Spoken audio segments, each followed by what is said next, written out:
Scarseggiano le mascherine chirurgiche nelle farmacie padovane. Federfarma chiede rinforzi al governo invitando a rifornire i grossisti addetti alla distribuzione. Il prezzo imposto al governo di 50 centesimi è arrivato un po' all'improvviso e per cui ci ha preso un po', tra virgolette, di contropiede, ma ci siamo tutti adeguati a questa cosa.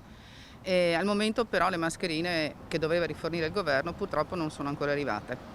Attualmente abbiamo solo mascherine tipo FFP2 o mascherine lavabili. I farmacisti si sono trovati dall'oggi al domani a rivendere le mascherine a 50 centesimi, il prezzo calmierato imposto dal governo, dovendo così svendere le scorte che avevano già acquistato, ma verranno rimborsati. C'è stato un accordo tra Federfarma e il commissario Arcuri di un ristoro di quello che sarà la differenza tra quanto le vendiamo e quanto le abbiamo pagate. Sottolineano però l'aspetto che riguarda l'IVA sulle mascherine, a loro dire troppo alta. In effetti abbiamo avuto le abbiamo pagate molto di più perché prima una mascherina la trovavi tra 0,80 e anche 1,5 euro, 2 il costo a noi, più l'IVA 22, che è una cosa da sottolineare, che la mascherina attualmente, qualora arrivasse, sarebbe 0,50 più IVA 22, per cui il prezzo alla mascherina è 0,61.